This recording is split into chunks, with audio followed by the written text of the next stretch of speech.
এই ভিডিওটা ছিল বেশ কিছুদিন আগেকার ভিডিও। আমরা যাচ্ছিলাম ৩ জন মিলে এক জায়গায় ঘুরতে, আর কেউ যাচ্ছিল না কিন্তু। আর আমাদের বাড়ি থেকে ৫ মিনিট লাগে বাস স্ট্যান্ড। বাস স্ট্যান্ডে বাসে উঠে ১ ঘন্টা লাগে আমরা যে জায়গায় যাচ্ছি ঘুরতে বাসে করে।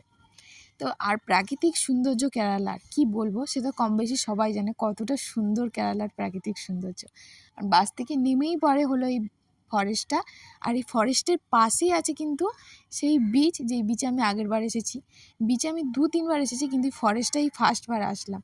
দারুণ সুন্দর জায়গাটা, দারুণ সুন্দর, কি বলবো, এত সুন্দর জায়গা। আর এই জায়গাটা থেকেই দেখা যায় কিন্তু ওই পাশের বিচটা। এত সুন্দর জায়গাটা, কি বলবো, পুরো জায়গাটা তোমাদের সাথে আমি শেয়ার করতাম, ভিডিও করেছিলাম, কিন্তু সমস্ত ভিডিওটাই আমার ডিলিট হয়ে গেছে, যে কি বলবো। আর এই হাতে গোনা কটা মাত্র ক্লিপ রয়ে গেছে, ভিডিও ক্লিপ, সেই জন্য তোমাদের সাথে কিছু কিছু শেয়ার করতে পারলাম।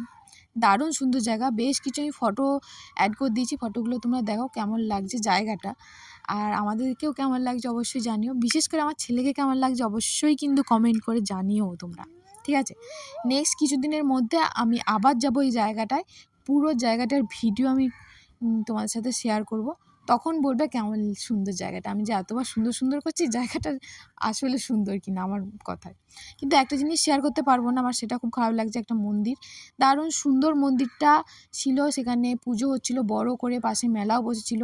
সেই জায়গাতে আমরা গিয়েও ছিলাম, এই যে অটোয় করে ওই ফরেস্ট থেকে বেরিয়ে পুরো ভিডিওও করেছিলাম, কিন্তু সেসব কিছু সমস্ত ভিডিওগুলো ডিলিট হয়ে গেছে, কি আর করবো, এটা আর দেখাতে পারবো না।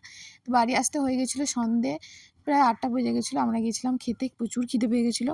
তো এই ছিল আজকের ভিডিও, যদি ভালো লেগে থাকে একটা লাইক করে দিও, বা